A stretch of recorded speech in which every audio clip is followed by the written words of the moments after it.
But hey, even if yesterday and last night were a little rough, memorable way to all but end the season.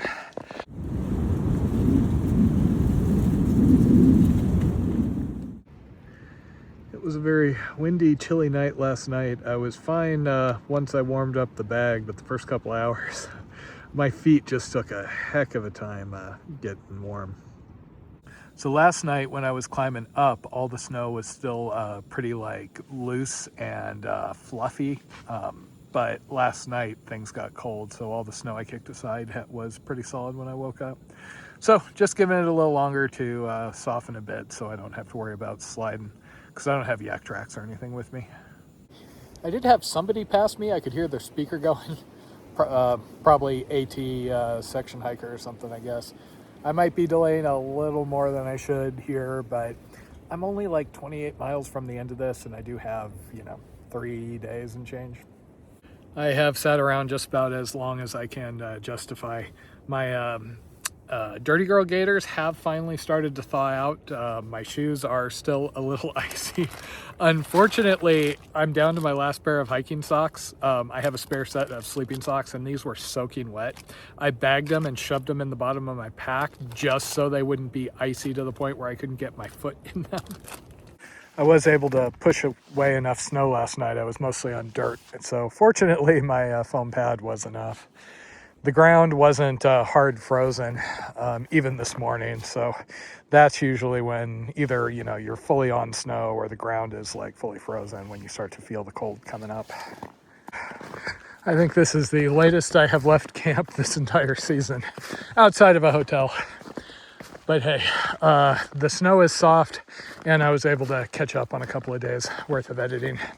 I have this thing where if I'm really dreading the kind of cold shock of going out in the weather and packing up and everything, I'm not as fully engaged with editing. So all caught up now. If I'd been a little earlier, my preference would have been to get over Wayah Bald and down, just to try and get where there wasn't snow covering. And I mean, if it was 20 degrees in Franklin last night, that means it was probably 10 degrees up here. You get about 3 degrees colder every 1,000 feet up you go. So anytime I'm in marginal conditions, better to climb high and sleep low if possible. It ended up being fine though. I was having flashbacks to the Black Hills a couple of years ago where the ground temperature had actually dropped, and so I kept struggling to sleep, waking up feeling the cold like coming up through my pad, and that is a pretty miserable experience. I do have an emergency blanket in my 10 essentials. I have played with using that or Reflectrix to kind of supplement the foam pad. I haven't really noticed a difference, so I kind of put that down as something that looks clever when you see it on Instagram, but less useful for actually being out here. Nothing beats having an air mattress where you have an actual air gap between you and the snow or the cold ground. For a non-4 season insulated air mattress, I just put a foam pad down against the ground, and then the air mattress sits on top of that. And that's what we have students do during the wilderness class when we take them snow camping. As a general rule, I have my snow camping gear, I have my through hiking gear, and it's when those conditions cross that things get kind of messy for me. When I originally looked at doing the American Discovery Trail and thought I was going to have to do an early season Sierra crossing, that was causing me a good amount of worry. If for nothing else, then my snow boots are not really good for long days. And things like this are fine on small amounts of snow, but if they're getting buried every step, my feet get kind of cold. Even if I shove veggie bags or something in there to act as a vapor barrier. Veggie bags are just the DIY version of neoprene socks. Neoprene socks are a little warmer. I just don't care for them because I sweat so much. Anything like that, waterproof boots, tends to turn my feet into a swamp and cause blister type issues. But hey, even if yesterday and last night were a little rough, memorable way to all but end the season. Always nice to have at least a little bit of snow. I think my favorite was the CDT, where I smashed through some multi-day storms to get to Silver City. So I had the snowy end of the year, camping, etc. And then it got warmer again for that nice easy bottom section down to the border.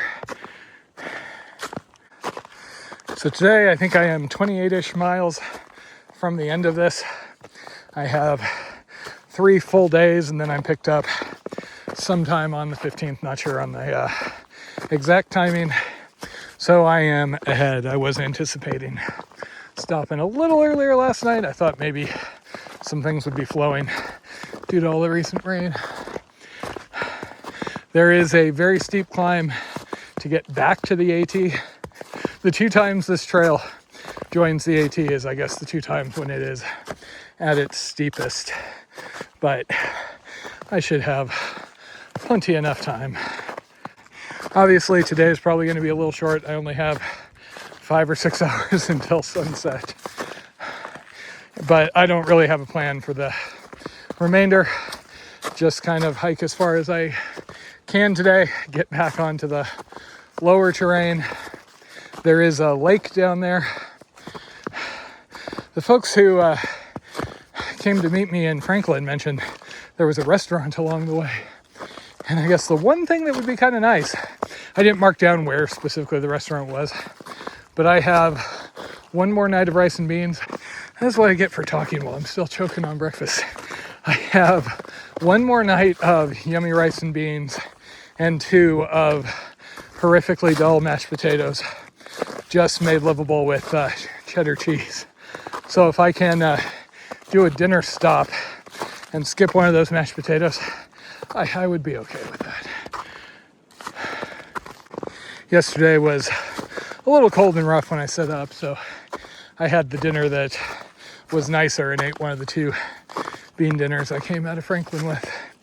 Kind of want to save the last one for the last night, but we'll see. They are the heartiest, the most enjoyable, the tastiest. Whenever I get tired of them, I just swap to some different taco seasoning. They're turning me more and more into a fan of getting food boxes delivered, quite frankly. Oh yeah, I remember this place. I was here in a much milder time.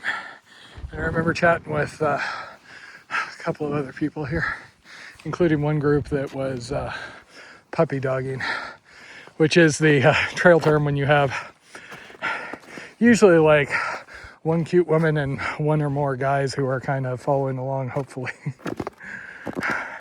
When you see multiple guys following along, hopefully, that's where you get into trail drama.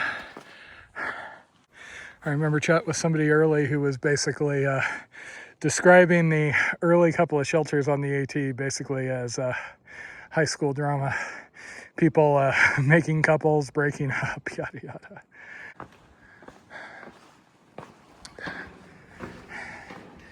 And yeah, I probably could have come up here and huddled last night, but it's like sleeping in outhouses. It's just a gear or ability failure, and I will not be that person, short of life-threatening incidents. Plus side, I don't have to chip the ice away to dig a cat hole this morning. I'm only with the AT for another mile or 2 here, and I'm back on my lonesome down to some lake.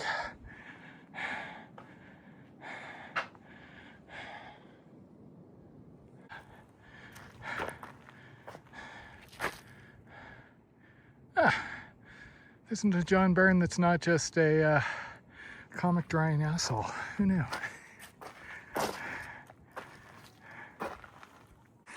And it is warming up fast. I'm pretty sure I'm gonna have to take my long johns off. Though I'm kind of hoping I can get away with them just because I do like the sun protection, particularly now that the canopy is all gone, so I'm in the sun a lot more than before.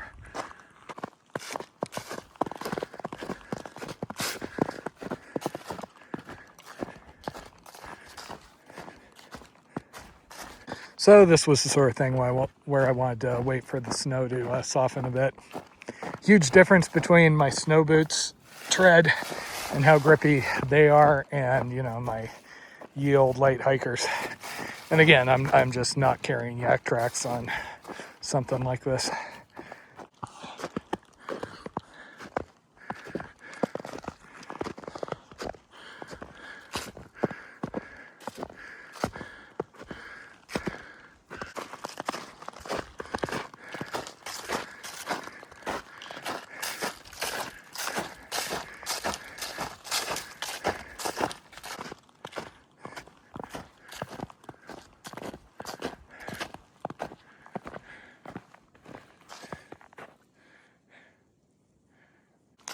So if you look at the map, funnily enough, that section was actually going southbound on the AT and northbound on the Bartram.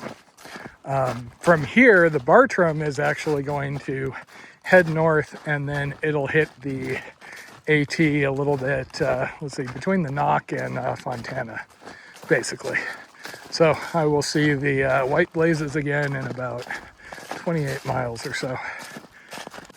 As expected, all of the foot traffic, the tracks I was seeing in the snow was AT based. This trail really seems underappreciated. Like, it's been really well maintained, it's really mild, it has nice views and all that, and yet all the other trails there were people I was running across that were doing the trail. Hasn't been the case here. There's always possibility that there are people out here and they're just headed in my same direction, but I haven't seen any sign of them on the Facebook group or anything.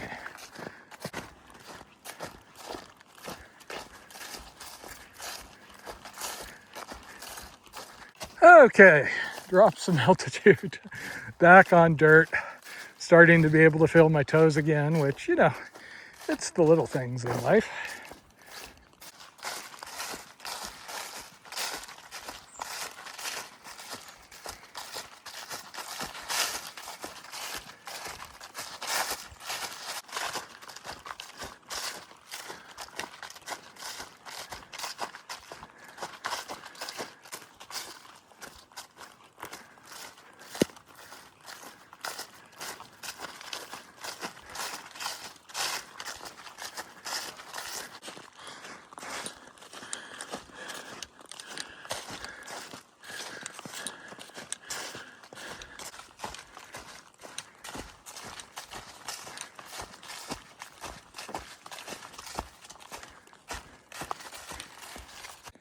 So again, just slow going because of the angle, and the leaves have a habit of sliding if there's anything under them.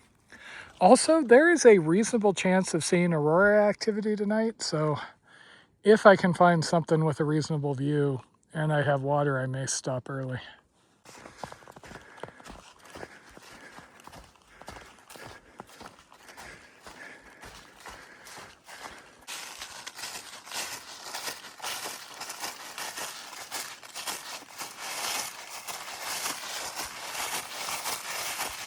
So sadly, once again, I'm not sure the northern view is going to work out.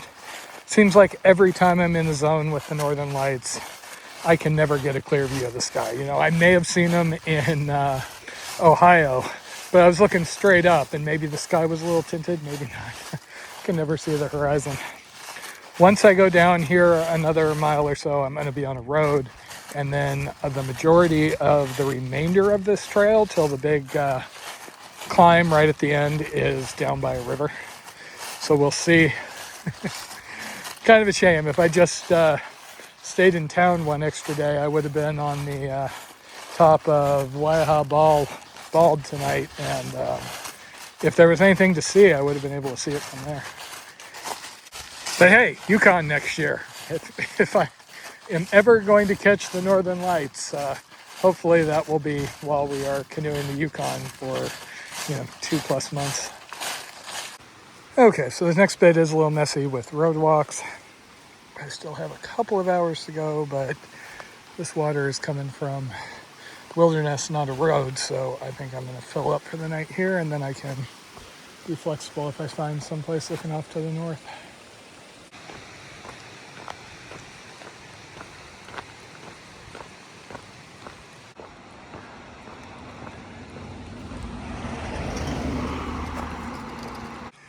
Man, the restaurant's closed, the Phillips is closed. Oh well.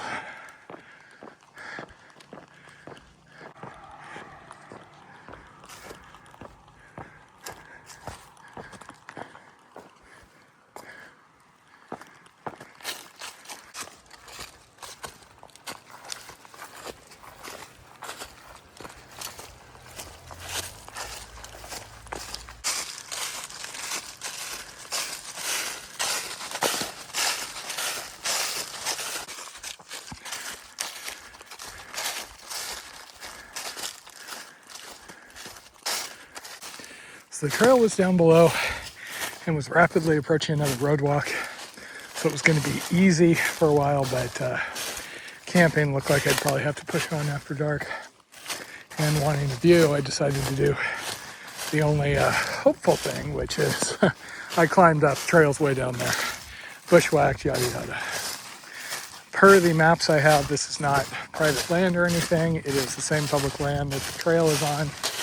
And this is probably my only chance to have a view. It's not going to be clear, but that is northish up there. Wouldn't mind not having trees in the way, but hey.